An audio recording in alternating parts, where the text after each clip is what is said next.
A PBS Christmas special relates the story about a moment of peace during a time of war. The Great War, World War I in 1914 is when the story takes place. The program All is Calm, the Christmas Truce of 1914, tells a story of enemies facing each other. British and French allies on one side, Germans on the other, and their fighting stops for some extraordinary reasons. It's based on a true story and is referred to as a docu-musical. We'll be meeting a singer from Plattsburgh, New York with strong ties to this show. But first, let's speak with the writer and director of the musical. He's the founding artistic director of Theater Latte Da in Minneapolis, Peter Rothstein. Hello, Peter. Hi, thanks for having me. Absolutely, and it's an absolutely beautiful story this musical relates. What can you tell us about the story? In the first year of World War I, 1914, as winter set in, the men realized they wouldn't be going home for Christmas as they were promised. And as the holidays approached, they began to sing to one another from one side of the no man's land to the other. And it became this round robin of Christmas carols from one side to the next. And on Christmas Day, as legend has it, a German soldier put down his rifle and stepped out of his trench into no man's land. And others followed. Looking out over the parapet, we could see that he had left his trench and was standing on the top bank, in the open and in full view. He then walked towards us and stood in the middle of no man's land. And at various points along the Western Front that year, the men celebrated Christmas together. They played soccer, they sang carols, they exchanged gifts of tobacco and chocolate. And in certain places, we know that they spent the day burying each other's dead. It was a remarkable event that happened that was never repeated. But how did this happen amongst enemies during wartime? I believe music is what instigated the Christmas truce. The men were promised they would be home by Christmas, so they felt they had been lied to. They also, the conditions in the trenches, especially for the Allied side, were horrendous that first winter of the war. The men were living in mud up to their knees. More men actually died from influenza and malnutrition the first year of the war than from enemy combat. So they felt that they were not being taken care of, and they began to feel like they had more in common with their enemy than they did with their commanding officers. And so I believe that sense of camaraderie that was established through music from one side of the trench to the other is ultimately what laid the grounds for the Christmas truce to actually happen. And now it's more than 100 years later. Why do you think this story is worth telling? You know, at this time of year, we often use expressions peace on earth, goodwill towards all, hope, joy. I can't think of another story actually that encapsulates those ideas more than the Christmas truce. And it's real. It's not a piece of fiction. It actually happened. One German said to me, "Do you know there's a Essex Road in London East?" "Yes, my uncle had a shoe repairing shop there." That's funny. There's a barber shop on the other side where I used to work. I think these men who exercised peace that day were heroic, yet their names didn't end up in history books. There are not monuments erected to them because they were the lowest of the ranks. But that day, it took a lot more courage to exercise peace than to exercise war. And I want their names to be said out loud. I want them to have their rightful place in history. I found the humanity in the story so powerful, how we all have things in common as human beings, and those commonalities come to the surface even when facing an enemy during a war.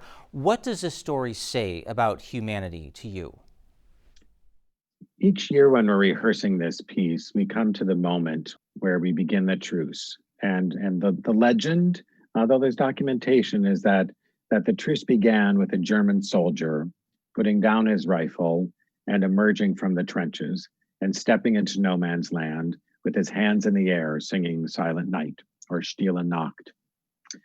And I tried to make the cast just stop for a minute and think about the courage of that moment. He was trusting that his enemy was not going to fire. There had been resentment. For all we know, he may have lost a brother, a friend, a father to that enemy. But he's trusting that that enemy is going to choose peace in that moment. And not only trusting that one enemy, but the hundreds of men along that front line. He's trusting that not one of them is going to fire. Silent night, silent night, holy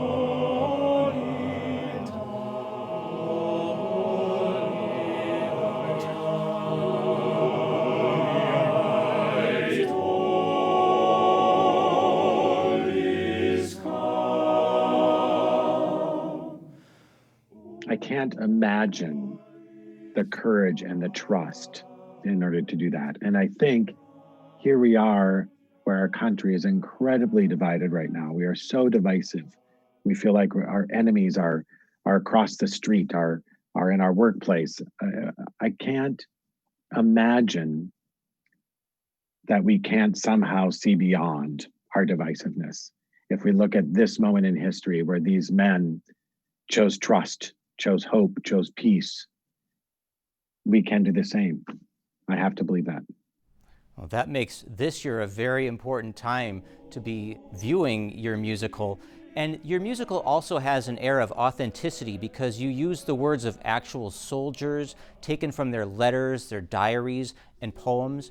What was the motivation to write the script from historical documents? I had been wanting to write a piece about the Christmas Truce for a number of years, but I was struggling with the best way to do that because the climax of this story is the lack of conflict. It's a moment of peace, which doesn't make for great drama. So I knew that I wanted to find a non-traditional storytelling technique to tell this story. So I booked a trip to the Western Front. I chose to do that. Actually, the night we invaded Iraq, I said, I need to move this story to the front burner, and I bought a ticket to the Western Front and began my research. And shortly after, I thought, if I could tell this story entirely in their words, it would have much more power and much more meaning than any fictitious characters I would create. We are having another truce on New Year's Day as the Germans want to see how the photos come out. We all sang every song we could think of. A bonfire was lit, and everyone walked about as though it were a picnic. The show is told entirely in the words of the men who were there and in their songs, the songs they would have sung together.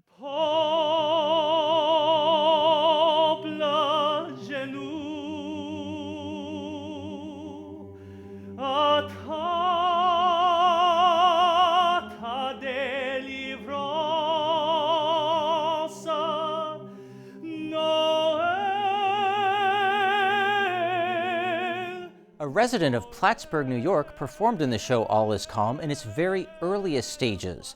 With the men's vocal ensemble Cantus, Tom McNichols performed in the Minnesota Public Radio premiere broadcast of the show when it was a radio drama in 2007. In 2008, he sang on the original cast recording of the show.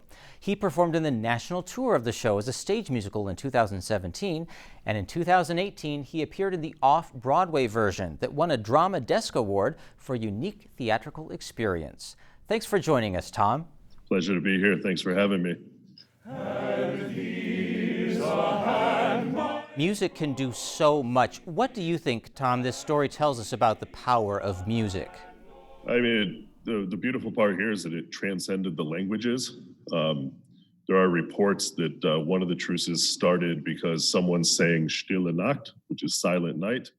And then the French soldiers also joined in, and they knew all of these songs together, even though they were in their own language, just a few hundred miles apart.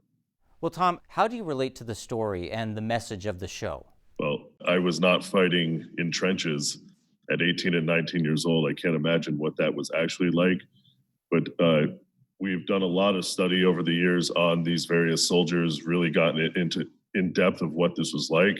And I can say that I have definitely been moved on stage singing in a group of guys. So I can only imagine how much peace that brought to them, at least, if not for a very short period of time.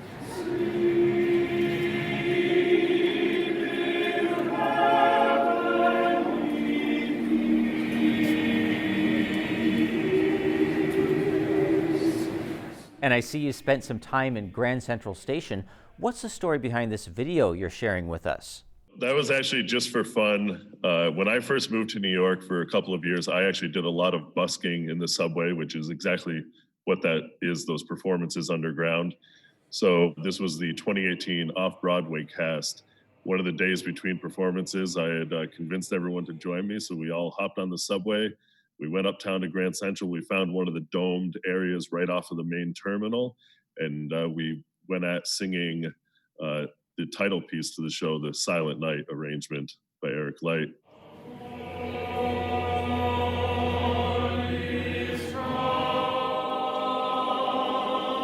It just started out as a fun little marketing piece, and then next thing you know, people really seemed to enjoy it. So we went and did it in a few places before the police stopped us. It's too bad they stopped you. You guys sounded so beautiful singing that. But I understand that you are not in the national program that's airing on PBS. Why was that decision made? Well, there's a lot of schedules that go into play. Many parts of my opera career booked a couple of years in advance. So unfortunately, I just had a conflict and wasn't able to be a part of that production. Well, in spite of your not being in the PBS show, would you recommend we view it? Oh, absolutely. It's something that I want to come back to myself year after year. It's a beautifully intimate story. It transcends all sorts of humanity, especially at the holiday season. So I highly recommend it to anybody. Well, I'm looking forward to seeing the whole show, and I want to thank you, Tom and Peter, for helping us make some new holiday memories with this special story. Thank you so much. Very good. Thanks for having me. I hope you enjoy the show. Sure thing. We can all enjoy the show, All Is Calm, the Christmas Truce of 1914 on Mountain Lake PBS. It airs Tuesday, December 22nd at 1 p.m., part of our Learning at Home programming for students and families. PBS Learning Media is offering a variety of educational resources, videos, and discussion questions for students about the musical. You'll find the activities at mountainlake.org. Spotlight is supported by the Glenn and Carol Pearsall Adirondack Foundation, dedicated to improving the quality of life for year-round residents of the Adirondack Park.